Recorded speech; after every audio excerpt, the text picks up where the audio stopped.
네, 귀한 찬양 감사합니다. 우리 지난주 같이 말씀을 나눴던 내용은 다윗이 이제 죽기 직전에 솔로몬에게 유언을 했던 내용을 살펴봤습니다. 그 유언은 두 가지였죠. 하나는 하나님의 주권을 인정하고 하나님의 말씀에 순종하라라는 것이었고, 또 하나는 잠정적으로 이스라엘 또 솔로몬에게 정적이 될 수 있는 그 사람들을 자신은 살려주었지만 그들을 지혜롭게 처리하라는 명령이었습니다. 그래서 2장 후반부에 보면 제사장이었던 아비아다를 파면하고 또 군대장관 요압을 제거하고 또 시므이를 또 제거한 이후에 우리가 읽지 않았죠. 2장 마지막 절 46절에 보면 이 모든 정적들을 제거한 이후에 이에 나라가 솔로몬의 손에 견고하여졌다라고 말씀합니다. 여러분, 대개 이런 상황이 되면 어떤 마음이 될까요? 보통은 이 정도 되면 교만해지기 시작합니다. 나라가 더 견고하게 세워져 가고 자기 왕권이 강화되어지고 어느 것 하나 자기 넘볼 사람이 없고 평안해져 가면 이게 마치 내가 잘나서 이 나라가 이렇게 세워진 줄 착각하기 시작을 하게 되죠. 자, 근데 우리가 알다시피 솔로몬은 40년 동안 왕으로 있지만 자기의 인생의 절반은 하나님 앞에 온전하게 순종했고 마지막 말년에 가서는 이제 신앙을 잃어버리는 모습으로 끝나게 되어지면서 나라가 갈라지지만 어쨌든 솔로몬은 이런 상황 가운데서도 아버지의 유언을 따라서 믿음으로 신실하게 살아갔던 사람입니다. 자, 물론 1절 말씀에 보면 정략 결혼하죠. 바로의 딸을 아내로 맞이하게 됩니다. 아직 왕궁도 성전도 예루살렘 주변의 성도 다 공사가 끝나지 않았기 때문에 다윗성에 임시로 거처를 마련하고 그 공사가 끝나기를 기다리고 있지만 이건 나중에 이제 몇 주 지나서 제가 11장을 살펴볼 때 다시 한번 이 말씀과 연결해서 좀 살펴볼 겁니다. 이게 이제 계기가 돼서 결국 솔로몬이 이제 나락으로 떨어지는 계기가 되어지는데, 자, 오늘 3절 말씀에 보면 다윗은 어땠어요? 이렇게 나라가 견고하게 서가는데 그는 아버지가 유언했던 그대로 살아갑니다. 솔로몬이 여호와를 사랑하고 그의 아버지 다윗의 법도를 행하였으나 산당에서 제사하며 분향하였더라. 그러니까 아직 성전은 짓지 않았고 이스라엘 사람들은 모세 때 만들었던 성막이 있긴 했지만 거기서 제사 드려지는 것은 잘 지켜지지 않았던 것 같습니다. 그리고 암묵적으로 이들이 사방에 흩어져 있는 산당에서 제사를 하고 분향하는 것을 암묵적으로 그렇게 묵인해 줬던 것 같은데, 어쨌든 이 솔로몬은 여호와를 사랑했고 하나님의 법도를 행하며 살았습니다. 그리고 산당에서 하나님 앞에 제사를 드리며 살았던 인생이죠. 여러분, 우리가 오늘 본문에서 나와서 잘 아시고 들어보신 말씀이겠지만 아마 이 세상에서 가장 지혜로운 사람이 누구냐? 요즘은 IQ 갖고 따지겠지만 그렇지 않죠? 성경에서는 이 세상 가장 지혜로운 사람이 누군가 물은다면 단연코 솔로몬이죠. 왜냐하면 우리 12절 읽진 않았는데요. 12절 보면 이렇게 기록하죠. 내가 내 말대로 하여 내게 지혜롭고 총명한 마음을 주노니 내 앞에도 너와 같은 자가 없었거니와 내 뒤에도 너와 같은 자가 일어남이 없으리라. 여러분, 최고의 복이죠. 자기를 기준으로 자기 이전에도 자기 이후에도 자기보다 더 뛰어난 지혜를 가진 사람이 없다. 하나님이 그에게 지혜를 주셨어요. 여러분, 솔로몬이 어떻게 이렇게 지혜롭게 되었을까요? 그 원인을 좀 몇 가지 살펴보면서 오늘 우리가 그 말씀을 통해서 또 하나님이 주신 지혜를 가지고 세상을 분별하면서 또 하나님의 뜻을 분별하며 사시기를 주님의 이름으로 축원드립니다. 자, 솔로몬이 이렇게 지혜롭게 되었던 건 후천적인데 뭐 때문에 이렇게 솔로몬이 놀라운 지혜를 얻게 되었냐면 첫 번째는 하나님을 뜨겁게 사랑했기 때문이라는 거죠. 자, 오늘 본문 말씀은 3절 이후의 말씀은 우리가 너무나 잘 아는 말씀이고요. 또 하나는 너무나 쉽게 오해하고 있는 말씀이기도 하다라는 거죠.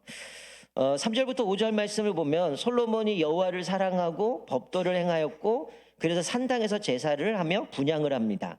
또 4절에 보니까 이에 왕이 제사로 기브온으로 가게 되는데 거기에는 산당이 큰 기브온 산당이 있어 그곳에 가서 1,000번제를 드립니다. 그리고 5절에 기브온의 밤에서 하나님께서 꿈에 솔로몬에게 내가 내게 무엇을 줄고 너는 구하라 라는 말씀이 나오죠. 우리 너무나 이 말씀 잘 아는 말씀이죠. 근데 우리는 이 말씀을 읽으며 초점을 어디다 맞추냐면 맨 마지막 내가 내게 무엇을 줄고 너는 구하라.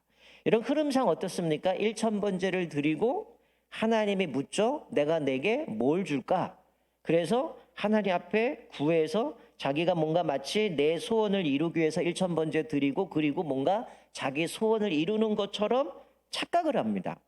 어떤 교회에서는 1,000번째 헌금을 하는데 거기 헌금봉투 이렇게 적혀 있어요. 1,000번째 소원 헌금.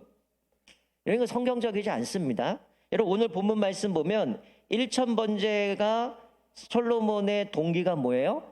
하나님 앞에서 내가 왕권을 세우고 백성들이 나한테 넘보지 않고 부를 얻고 명예를 얻고 이러기 위해서 내가 1,000번째를 드리고 그 결과로 자기 소원을 이루는 내용이 절대 아닙니다. 은도끼 금도끼 그런 생각이 아니죠. 자, 오늘 말씀 보면 왜 1,000번째를 드립니까? 하나님을 사랑했기 때문에 제사를 드린 겁니다. 3절에 여호와를 사랑하고 그의 아버지 법도를 행하였으나 제사는 산당에서 드렸는데 이에 왕이 제사하려 기브온에 갔죠. 뭐 때문에요? 하나님을 사랑했고 하나님의 법도를 지켰기 때문에 1,000번째를 드린 거지. 그가 이것을 통해서 내 소원을 이루어야지. 내가 원하는 것을 얻기 위해서 1,000번째를 드린 것이 아니라는 거죠. 여러분 솔로몬이 이렇게 드렸던 이유는 하나님의 다윗이 그에게 유언했던 것처럼 하나님을 뜨겁게 사랑해라. 그리고 하나님의 법도를 온전히 지키라. 이 말씀대로 살았기 때문에 1,000번째를 드린 거죠. 여러분 제가 지난주에 열왕기서를 묵상하면서 꼭 그 제목에 있는 그 병행구 오늘 말씀에 보면 역대하 1장 이렇게 되어 있는데 이 말씀을 같이 합쳐야 성경을 제대로 이해할 수 있다라고 얘기를 했는데 여러분 솔로몬이 왜 기브온으로 갔을까요? 열왕기에서는 단순히 산당에서 제사를 드렸는데 기브온에는 큰 산당이 있었어요. 그래서 단순히 거기가 크기 때문에 거기를 갔을까요? 사실은 아닙니다. 그곳은 모세가 지었던 성막 그리고 놋제단이 기브온 산당 앞에 놓여 있었다는 거죠. 자, 자막을 보시면 역대하 1장 3절부터 제가 6절까지 좀 읽으면서 설명을 좀 드릴게요. 자, 3절에 보면 솔로몬이 온 회중과 함께 기브온 산당으로 갔으니 하나님의 회막 곧 여호와의 종 모세가 광야에서 지은 것이 거기에 있습니다. 자, 기브온 산당을 갔던 이유는 거기에 하나님이 모세를 통해 세우신 회막 성막이 있었고 거기에 그곳이 있었기 때문에 그곳에 갔다는 거죠. 우리 열왕기에 보면 아마 각주로 산당에다 해놓고 높은 곳 이렇게도 되어 있을 거예요. 그것처럼 이게 이제 표현한 거는 바로 그곳에 하나님의 성막이 있었기 때문이에요. 자, 4절에 보면 다윗이 전에 예루살렘에서 하나님의 궤를 위하여 장막을 쳐두었으므로 그 궤는 다윗이 이미 기럇 여아림에서부터 그것을 위하여 준비한 거 메어 올라갔더라. 우리가 살펴봤던 것처럼 어때요? 법궤 뺏겼다가 기럇 여아림에서 오벳에돔의 집에 가서 다윗성으로 갑니다. 지금 법궤는 다윗성에 있지만 자 5절 보면 뭐라고 얘기합니까? 옛적에 훌의 손자 우리의 아들 부사렐이 지은 놋제단은 여호와의 장막 앞에 있더라.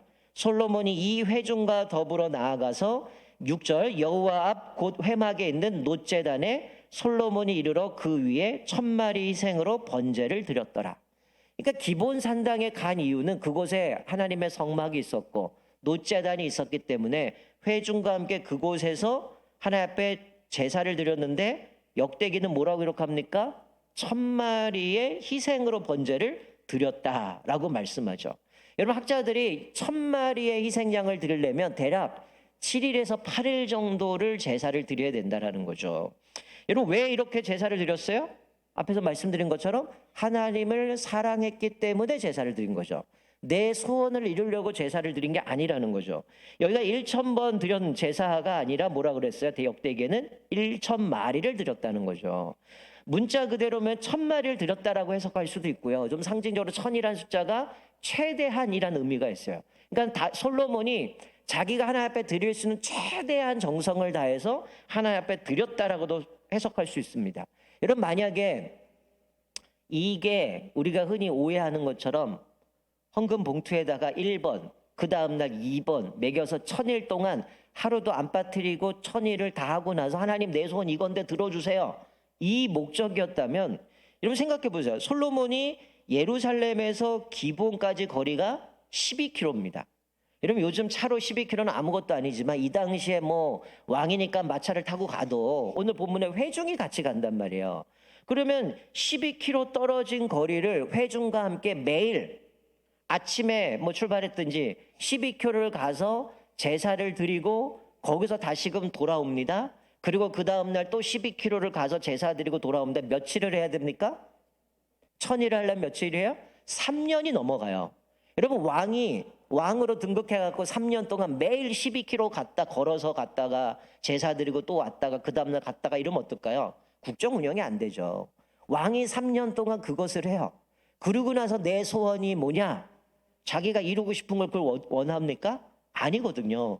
하나님은 이 과정을 통해서 우리에게 보여준 게 뭐냐면 솔로몬이 하나님을 사랑했기 때문에 자기가 하나님 앞에 드릴 수 있는 최고의 것을 다 드리는 헌신에 초점이 맞춰져 있습니다. 숫자 1000에 정점을 찍는 게 아니라 이 솔로몬이 하나님을 사랑했기 때문에 비록 12km 떨어져 있는 곳이지만 그곳에 가서 자기의 모든 정성을 다해서 하나님 앞에 드린 헌신, 그것을 하나님의 기뻐 받으시고 그에게 하나님께서 내가 너에게 무엇을 줄까? 솔로몬 뭘 구해요? 지혜를 달라고 얘기하죠. 오늘 본문에서는 듣는 마음을 달라고 얘기하죠. 여러분, 만약에 이 1000번제가 우리가 생각하는 것처럼 내가 한 번도 빠뜨리지 않고 1000일 동안 하나님 앞에 헌물을 드려가지고 그래서 그리고 나서 그 대가로 내 소원을 이룬다 그러면 여러분들이 정한 수 떠놓고 1000일 동안 공드리는 거랑 아니면 무당 찾아가서 1000일 동안 네가 빌라든지 아니면 산에 올라가서 그렇게 한다는 거랑 뭔 차이가 있습니까? 내가 하나님을 섬기는데 똑같아요. 내가 1000일 동안 정성 다하고 공들이면 뭐 신이 감동해서 나에게 뭔가 복을 준다? 이게 기복 아니겠어요? 성경 그 얘기를 하지 않거든요. 솔로몬이 1000번제를 드린 거는 하나님을 사랑했기 때문에 드린 거지 내 소원을 이루기 위해서 내 욕망을 채우기 위해서 한 게 아니라는 거죠. 오늘 본문에서 말씀해 주고 있는 것이 그겁니다. 이 솔로몬은 하나님 앞에 그렇게 헌신 드린 것을 보고 하나님이 기뻐하셨기 때문에 내가 내게 무엇을 줄까? 그래서 솔로몬이 지혜를 구한 거죠. 만약에 자기 욕망대로 왕권 아니면 나라가 강해지는 것, 이 세상 나를 다 땅 따먹고 뭔가 자기가 다 떵떵거리고 사는 거였던 하나님 나에게 용기를 주세요. 하나님 나에게 군사를 주세요. 하나님 나에게 이 세계를 주세요. 이렇게 고백했겠죠. 근데 다윗은 뭘 고백합니까? 지혜를 구했다는 거예요. 듣는 마음을 구했다는 거죠. 사랑하는 성도 여러분, 우리 천산의 모든 성도님들은 하나님을 사랑하고 하나님의 주권을 인정함으로 하나님의 지혜를 받아 누리는 저와 여러분 되시기를 주님의 이름으로 축원드립니다. 자, 두 번째 솔로몬이 지혜를 받을 수 있었던 것은 뭐냐면 하나님의 나라를 하나님의 뜻대로 다스리길 원했다는 거죠. 그렇기 때문에 내가 너에게 뭘 줄까라고 할 때 그가 뭘 구합니까? 하나님 앞에 듣는 마음, 지혜를 구하거든요. 만약에 그가 동기가 다른 거였다면 다른 거 구했겠죠. 자, 그런데 오늘 이 표현에 보면 이 솔로몬은 하나님 앞에서 그렇게 얘기하죠. 자, 9절을 보시면 이렇게 고백하죠. 누가 주의 이 많은 백성을 재판할 수 있사오리까? 듣는 마음을 종에게 주사 주의 백성을 재판하여 선악을 분별하게 하옵소서. 여러분, 이미 다윗을 통해서 유언한 대로 솔로몬이 하나님을 뜨겁게 사랑하면 자기의 왕위는 하나님이 보존해 줄 것이라 말씀하셨어요. 그러니 굳이 내 자리, 내 명성 이거 구할 이유 없어요. 하나님 뜨겁게 사랑하면 하나님이 자기를 책임져 주시고 왕권을 강하게 붙들어 주신다고 이미 약속해 주셨기 때문에 하나님 뜨겁게 사랑하고 모세에게 명령하셨던 그 율법, 다윗이 명령했던 그 율법 법도를 지키고 살아가면 하나님이 나를 책임져 준다는 거야. 그러니 내가 이 백성들 뭐라고 표현합니까? 듣는 마음을 구하는데 그 듣는 마음이 뭐예요? 주의 백성을 잘 다스리기 위함이었다는 거죠. 하나님 앞에서 이 나라를 하나님의 나라로 세워가기 위해서 하나님 주님의 백성, 여기 보면 내 백성이 아닙니다. 주의 백성이라고 표현하고 있어요.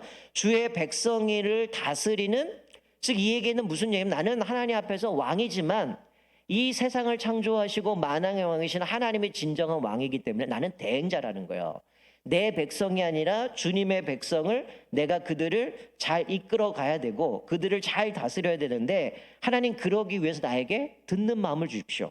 나에게 지혜를 주십시오. 그래서 이 솔로몬은 하나님의 뜻을 구하고 그 뜻대로 백성들을 돌보는 것이 자기의 사명일 줄 알았습니다. 내가 어떻게 이 백성을 잘 섬길 수 있습니까? 내가 그들의 원통함을 어떻게 풀어줄 수 있습니까? 어떻게 선악을 분별할 수 있습니까? 어떻게 공의와 정의로 이 나라에 하나님의 나라를 세워갈 수 있습니까? 그래서 그는 듣는 마음, 지혜와 명철을 구합니다. 자, 역대하 1장 10절 말씀에 보면 이 듣는 마음 이렇게 표현하죠. 주는 이제 내게 지혜와 지식을 주사 이 백성 앞에서 출입하게 하옵소서.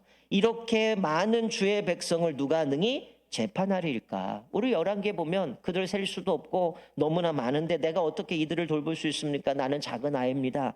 물론 이거는 겸손함이죠. 그때 대충 나이가 20살 때 정도 되는데 자기가 이제 다윗을 이루어서 왕이 되어서 이 백성을 돌봐야 되는데 하나님 내가 어떻게 이들을 돌볼 수 있습니까? 나에게 듣는 마음을 주시고 그들을 잘 선악을 분별하면서 그들을 재판할 수 있도록 하나님 나에게 지혜를 달라고 기도하는데 여기 안에 두 가지의 마음이 있는 거죠. 하나님을 사랑하는 마음, 또 백성을 사랑하는 마음이 거기에 녹여 있는 거죠. 자신의 야망이 아니라 하나님이 나에게 주신 사명을 위해서 하나님께 듣는 마음, 지혜와 지식을 구하는 거죠. 그러고 났더니 하나님 어떻게 하셨어요? 부도, 명예도, 재물도, 원수 생명 멸하기도 구하지 않았는데 하나님이 네가 이렇게 구한 그 지혜, 백성을 잘 돌보는 걸 구했던 그 마음을 기쁘게 받아주시고 이것을 덤으로 주십니다. 여러분 우선순위가 바뀌면 안 돼요. 우리는 자꾸만 뒷부분 덤으로 주신 보너스에 관심이 있어. 하나님 내가 이렇게 봉사할 테니, 하나님 내가 이렇게 예배 드릴 테니, 하나님 내가 이렇게 헌금할 테니, 하나님 내가 원하는 이거 해주세요. 이거는 기복입니다. 오늘 솔로몬은 그걸 구한 게 아니죠. 하나님 내가 왕으로서 대행자로서 어떻게 주님의 백성들을 잘 섬길 수 있을까요? 어떻게 선악을 분별할 수 있을까요? 저에게 듣는 마음 지혜를 주십시오 라고 했더니 하나님이 보너스로 그 뒤에 것들을 주신 거죠. 그래서 12절 말씀 역대하 1장 12절 이렇게 말씀하죠. 그러므로 내가 내게 지혜와 지식을 주고 부와 재물과 영광도 주리니 내 전의 왕들도 이런 일이 없었거니와 내 후에도 이런 일이 없으리라. 열왕기상 3장 12절과 똑같습니다. 내가 너를 기준으로 전에도 후에도 너와 같은 사람이 없을 거다. 그러면서 역대하에서는 그 뒤에 우리가 읽지 않았지만 우리 그 부분에 부와 재물과 영광도 함께 주신다는 거죠. 여러분 성경은 우리에게 그렇게 얘기를 해요. 너희는 먼저 그의 나라와 그의 의를 구하라. 그리하면 이 모든 것을 너희에게 더하시리라. 이 모든 것은 우리에게 있어야 할 것을 아시고 하나님이 책임져 주신다는 거예요. 근데 우리는 자꾸만 우선순위가 바뀐 거죠. 하나님 내가 예배 드리는 것도 봉사하는 것도 내가 헌신하는 것도 내 원하는 이 목적을 얻기 위해서 한 겁니다. 이건 신앙 아닙니다. 이건 기복주의예요. 내가 어떤 산에 가서 나무에다 성황당 가서 절하는 것과 똑같습니다. 내가 이렇게 정성을 들이면 신이 감동해서 나에게 뭔가 주는 거는 별반 다르지 않아요. 우리는 그거 내 목적을 위해서 하나님을 섬기는 게 아니죠. 하나님이 나를 구원해 주신 그 은혜가 감사하기 때문에 감사함으로 제사를 드리는 거예요. 오늘 다윗이 고백했던 것처럼 솔로몬이 똑같이 고백합니다. 하나님께서 나를 비천하고 아무것도 아닌데 왕으로 세워서 하나님께서 다윗을 그렇게 강성하게 해주셨는데 아버지를 위해서 나를 왕으로 세워주셨는데 하나님 이 많은 백성을 내가 어떻게 그들을 다스릴 수 있겠습니까? 나에게 지혜를 주시고 듣는 마음을 주셔서 주님의 백성을 선악을 분별할 수 있는 나에게 지혜를 주셔서 이 백성들을 잘 다스리게 해주십시오라고 하나님 앞에 고백하는 모습을 보게 되죠. 사랑하는 성도 여러분, 우리 가정 또 우리 교회 세운 일꾼들 우리 역시 맡겨진 삶의 영역에서 하나님의 나라를 위해 지혜를 구해야 된다는 거예요. 제가 지난주도 말씀드린 것처럼 하나님께서 우리를 각각 사는 영역에 보내신 이유는 뭡니까? 우리로 하여금 얼마나 많은 것들이 무너져 있어요. 그곳에서 하나님의 나라를 세우시도록 우리를 부르신 줄 믿습니다. 그렇기 때문에 지혜를 구해야 되고요. 내가 가정에서 또 내가 일터에서 내가 학교에서 어떻게 하면 이 무너진 이 땅 가운데 하나님의 나라를 세워갈 것인가 고민하고 기도하고 그것이 내 사명인 줄 알고 살아가야 된다는 거죠. 저는 오늘 본문 말씀을 보면서 사실 우리가 왕은 아니잖아요. 우리에게 듣는 마음을 구해가지고 하나님 내가 이스라엘 백성들 그렇게 재판하는 거죠. 하나님 내가 이 나라에 있는 사람들 아니면 내가 속해 있는 사람들 내가 재판하고 선악을 분별하게 싸우니 나에게 지혜를 주십시오. 이게 우리의 삶의 목적은 아니잖아요. 그럼 우리가 이것을 통해서 뭘 깨달을 수 있을까요? 중의적인 표현 같아요. 첫 번째는 우리는 지금 끊임없는 영적 전쟁을 살아갑니다. 그렇기 때문에 우리는 하나님의 뜻을 듣는 훈련이 필요합니다. 여기서 듣는 마음이라는 것은 뭐 지혜라고 얘기하지만 여러분 성경에 잠언에 보면 뭐라고 합니까? 여호와를 경외하는 것이 지식의 근본이다. 분명히 역대하는 지혜와 지식을 주셨다라고 말씀하거든요. 우리가 영적 전쟁 가운데 승리할 수 있는 비결은 뭐예요? 끊임없이 하나님의 뜻을 구하는 거죠. 공동체 성경 읽기를 통해서 말씀을 통해서 하나님의 뜻이 뭔가 분별하는 거고 우리가 이 땅에서도 이 끊임없는 사단의 유혹 가운데 이길 수 있는 비결은 날마다 하나님의 뜻을 구하는 거고요. 말씀을 통해서 하나님의 뜻을 확인하는 거고요. 그래서 이 솔로몬이 백성을 재판하려면 그 기준이 뭡니까? 그 많은 사람들, 자기 지식이 아니죠. 모세를 통해서 이미 율법 가운데 이런 경우에는 이렇게 처리하고 이럴 때는 몇 배로 갚아야 되고 이런 자는 돌로 쳐야 되고 이미 규율들을 다 주셨단 말이에요. 그럼 솔로몬이 이것을 재판할 때 뭐가 필요합니까? 하나님의 음성을 기울이는 것들이 필요하죠. 하나님의 뜻을 구하는 게 필요하죠. 하나님은 이미 말씀을 통해서 이렇게 말씀하셨는데 이 경우는 이 말씀을 근거로 해서 이렇게 판단해야지. 하나님 이건 어떻게 됩니까? 하나님의 뜻이 무엇입니까? 그것들을 구하고 문제를 풀어가는 거죠. 우리 모두 다 주님의 마음을 구하는 자들이 되시길 주님의 이름으로 축원드립니다. 자, 두 번째는 이 무엇을 들어야 되는가? 백성의 아픔을 듣는 마음이 필요하다는 거죠. 이들이 다 찾아오면 나름대로 자기 아픔들이 있고 여러 가지 난처한 일들이 있을 거예요. 그때 선악을 분별할 수 있도록 듣는 마음, 지혜를 달라라고 얘기하는데 여러분 아마도 대부분의 한국 교회가 동일한 상황에 놓여 있는 것 같아요. 가장 심각한 이 사회도 마찬가지고 교회 안에도 심각한 세대 갈등이 있습니다. 세대 단절이 있다는 거죠. 여러분 젊은이들은 연세 드신 어르신들의 지혜를 구해야 됩니다. 그리고 그분들의 마음을 헤아릴 수 있어야 되죠. 그분들이 지금까지 신앙생활했던 아름다운 전통들이 있어요. 무조건 전통이 나쁜 게 아니죠. 이분들이 교회를 섬긴 모습과 우리가 지금 섬기는 모습은 완전 다르죠. 젊은 사람들은 이렇게 섬기라고 한다면 아마 당장 교회 떠나갈 겁니다. 이분들은 어떻습니까? 우리 교회만 하더라도 어때요? 교육관 우리가 뭐 할 때 어땠습니까? 성도들이 자기 집을 팔고 생활비를 줄여가고 그거 지을 때 들통지고 모래 나르고 벽돌 나르고 자갈 나르지 않았어요? 초록님만 같은 경우도 마찬가지고 우리 가평도 마찬가지 다 어땠어요? 성도들이 가서 뭐 뽕도 치고 누에도 치고 또 초록리 가서 수영장하고 철사하고 나무 베고 예초기 돌리고 낫질하고 이러면서 키운 거 아닙니까? 그래서 그것들 젊은 세대들이 좀 누리고 있지 않아요? 이 어른들의 선심과 수고가 없었다면 사실 우리 교회는 지금 존재할 수 없다라는 거죠. 반대로 연세 드신 분들은 젊은이들의 마음을 이해하고 품어주셔야 됩니다. 만약에 이들이 살아감에 있어서 진리에서 벗어나는 일이라면 목숨 걸고 막으셔야죠. 그때는 뭐 꼰대 얘기를 듣든 나 때는 이런 얘기를 듣더라도 어떻게 해요? 야, 신앙생활은 그게 아니야. 하나님 섬기는 것은 이렇게 가야 돼. 분명하게 얘기를 해야죠. 그러나 이게 비진리적인 부분이라면 얼마든지 틀은 바꿀 수 있습니다. 그릇은 바꿀 수 있다라는 거죠. 내 것만이 아니라 그들의 문화, 그들의 가지고 있는 전통들, 또 그들의 가지고 있는 생각들을 존중해주고 이해해가야 되죠. 내가 이해가 되지 않더라도 어떻게 돼요? 존중해줘야 된다라는 거죠. 여러분 제가 금요일날 같이 말씀을 나눴지만 여러분 10년 동안 우리나라의 가장 큰 장로교단하면 우리 합동 측하고 통합 측입니다. 총신대와 장신대 측인데 이 두 교단이 10년 동안 교회가 줄어간 숫자의 통계가 나왔는데 우리 합동 측은 10년 동안 70만이 교회를 떠났어요. 그 다음에 규모인 장신대 통합 측은 50만이 떠났습니다. 그 인구 세보면 120만이에요. 근데 통계를 보니까 기독교에서 천주교를 가든 기독교에서 무신론자가 된 사람들의 퍼센트를 보니까 12% 거의 일치합니다. 여러분 이 사람들이 다 교회를 떠나버렸고요. 작년 한 해 동안 우리 합동측 교회만 해도 4,000개의 교회가 문을 닫아버렸어요. 이들이 대형교회를 갔든지 다른 교회를 갔다면 좋겠지만 그게 아니고 사라져버린 거죠. 가난한 성도가 됐든 아니면 무신론자가 돼버렸든 이런 상황이 되어 있는데 여러분 갈등의 이유가 뭐냐면요. 통계를 보니까 연세 드신 분들은 교회를 가면 젊은이들의 눈치를 본다는 거예요. 자꾸만 소외되는 것 같다는 거예요. 근데 젊은이들은 어떤 생각을 하느냐. 교회를 가고 사회를 보니까 초고령화가 되다 보니까 이게 젊은 사람들의 이야기들이 반영이 안 된다는 우리 이야기를 들어주지도 않고 관심도 없고 자꾸 부리기만 하다 보니까 젊은이는 교회를 떠나간다는 거예요. 서로 간의 생각들에 인해서 갈등이 있다라는 거죠. 여러분 연세 드신 분들이 없었다면 지금 교회는 존재하지 않았을 거고요. 그리고 젊은 세대들은 태어나지도 않았을 겁니다. 좋은 전통은 계속 이어가야 되는 거고요. 또 먼저 교회를 이끌어 가시는 분들은 그들의 문화를 존중해 주면서 함께 공존해 가고 서로 이해되고 하나 되어질 때 교회가 건강하게 세워져 가는 거죠. 이 아이들이 문화는 다릅니다. 요즘 세대가 얼마나 달라집니까? 한때는 MZ세대 뭐 이런 얘기를 했는데 또 자기네들끼리는 M세대와 Z세대 같이 연결하지 말래. 차이가 난대요. 근데 얘네보다 더 심각한 건 뭐예요? 알파 세대가 등장하죠? 얘네들 어떻습니까? 최근에 태어난 10대들이에요. 얘네들 태어날 때부터 디지털 세대, AI 세대입니다.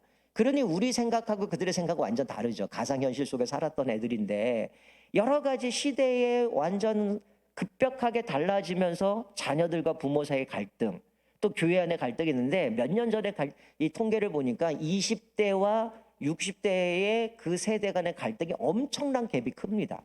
대화가 안 된다는 거예요. 20대는 60대가 이해가 안 되고 60대는 20대가 이해가 안 되는데 그럼 어떡할 거예요? 교회 쪼갤 겁니까? 아니잖아요. 우리는 교회 안에 하나의 비전이 있죠. 복음이라는 비전, 하나님의 나라를 세워가는 그 비전 가운데 우린 같은 비전을 가지고 서로 존중하고 이해하고 배려하고 세워져 갈 때 우리는 하나님이 우리에게 주신 사명 따라 믿음으로 달려갈 수 있다라는 거죠. 특별히 어르신들은 이들에게 가장 큰 소망이 뭡니까? 하나님이 나를 부르시는 그날까지 하나님 앞에 예배 드리는 것, 기도하는 것, 그게 유일한 소망이거든요. 그래서 이거는 사실은 사람들이 교회 가지 말라고 해도 이분들은 교회 나오신 분들이에요. 근데 젊은이들은 자기의 코드에 안 맞은 교회 다 떠나버리거든요. 최근에 통계에 의하면 우리나라의 인구의 2% 정도만 청소년들이 교회를 다닙니다. 여러분, 청소년들이 엄청나게 줄어버렸어요. 이들이 워낙 가치관들이 세상에 여러 가지 변화들이 빠르다 보니까 적응이 안 되는 거죠. 교회 가면 고리타분한 것 같고 자기 논리적으로 볼 땐 성경에 맞지 않는 것 같고 그들에게 말씀을 제대로 양육하지 않으면 이들은 야 이거 교회에서 다 사기만 가르치네 이래 떠나는 겁니다. 여러분, 우리가 여름 사역을 하면서 어떤 결과를 봤어요? 2%밖에 안 되는 청소년이었지만 6교회가 모여서 80명의 아이들이 모여서 아침부터 저녁까지 하나님 앞에 내가 예배자로 살겠다고 결단했어요. 우리 아동부 아이들이 초록리에 가서 하나님 앞에 나는 믿음의 사람이라는 그 주제를 가지고 어떻게 하면 믿음으로 살아갈까? 그렇게 살아갑니다. 그렇다 그러면 너희들은 수련회 가라, 우리들은 뭐 뒤에서 놀러 가리라, 이게 아니었잖아요. 우리 권사님들이 가서 식당 봉사해주고 섬겨주셔도 이분들이 다 누굽니까? 사실 코로나 이후에 이분들이 다 대부분이 어떻게 됐어요? 시니어가 되신 분들이거든요. 그리고 젊다라고 얘기하지만 이미 50대 후반, 50대 중반이란 말이에요. 근데 그분들이 여름에 휴가철에 놀러 안 가고 거기 가서 아이들 밥 해주고 설거지 해주고, 제가 보니까 지난주에는 아동부 했는데 나중에 또 합류하셨어요. 몇 분이 또 합류하셔서 도와주고 섬겨주시는 모습을 보는데 이게 뭡니까? 젊은이들을 위해서 배려하고 이해해주고 또 젊은이들 어른들을 섬겨주고. 근데 지난주에 하다 보니까 우리 권사님들이 제 에이스들만 가셨는데 청소년 때는 제 체면 살려준다고 다른 교회 오니까 정말 잘해야 된다 이분들이 가셨는데 뭐 70 넘으신 분도 있고 60대 후반도 있으신데 이분들이 그 아이들이 하나님을 찬양하고 예배하는 모습 보면서 도전받으셨어요. 야, 저 아이들이 저렇게 하나님을 뜨겁게 찬양하는구나, 하나님을 저렇게 사랑하는구나 해서 도전받고 은혜 받으셨다라고 얘기하는데 이분들이 함께 교회가 어우러질 때 교회는 행복하고 기쁨으로 세워져 갈 수 있는 모습을 보게 되어지는 거죠. 그래서 몇 달 전에 장로님들하고 의논을 했습니다. 우리 교회가 또 세상이 계속 초고령화 되어지는데 이분들을 위해서 섬길 수 있는 부분이 뭘까? 그래서 주중에 이분들이 마음껏 나와서 예배 드릴 수 있도록 기도할 수 있도록 주중에 예배를 만들 거고요. 이분들에게 식사를 제공을 할 겁니다. 뭐 매주 하기는 또 번거로움이 있고 또 준비하는 과정들이 있어 격주로 진행되어야 될 텐데 그래서 이분들이 마음껏 교회 와서 예배하고 기도할 수 있는 거죠. 사실 이분들의 사명이 뭡니까? 사실은 교회를 위해서, 젊은 세대를 위해서 기도하시는 거죠. 또 젊은이는 어떻게 됩니까? 이분들의 헌신, 이분들의 수고를 절대 잊어서는 안 된다는 거죠. 이분들의 노고와 수고로 그런 믿음의 열정을 가지고 여기까지 달려올 수 있었다라는 거죠. 어쨌든 우리가 오늘 말씀을 통해서 깨닫는 건 뭡니까? 하나님 앞에서 우리가 믿음으로 살아가면 첫 번째는 하나님의 뜻을 듣는 훈련이 필요하다는 거죠. 이 시대에 우리가 살아갈 수 있고 승리할 수 있는 비결은 하나님의 뜻을 구하고 하나님의 말씀 앞에서 주님의 뜻을 온전하게 분별하면서 어떻게 이 세상을 이겨나가실 것인가, 그게 필요한 거고요. 또 하나는 끊임없이 사회도 마찬가지고 교회도 아니고 세대 갈등이 있어요. 그 세대 갈등을 서로 존중하고 세워주는 거예요. 진리라면 사수해야 되지만 비진리 부분이라면 얼마든지 서로 수용해 줄 수 있고 이해해 줄 수 있고 품어줄 수 있다라는 거죠. 그리고 그럴 때에 우리 교회를 통해서 하나님의 우리에게 주신 사명을 향하여 이 지역과 열방과 세계를 향하여 하나님 앞에서 믿음으로 달려갈 수 있음을 깨닫게 되어줍니다. 우리가 온 교회가 하나님의 나라를 세워가는데 또 하나님의 지혜로 귀하게 쓰임받는 아름다운 교회, 또 아름다운 세대 갈등이 아니라 세대가 융합이 되어져서 정말 주님의 나라를 위하 귀하게 쓰임받는 저와 여러분 되시기를 주님의 이름으로 축원드립니다. 아멘. 이 시간 우리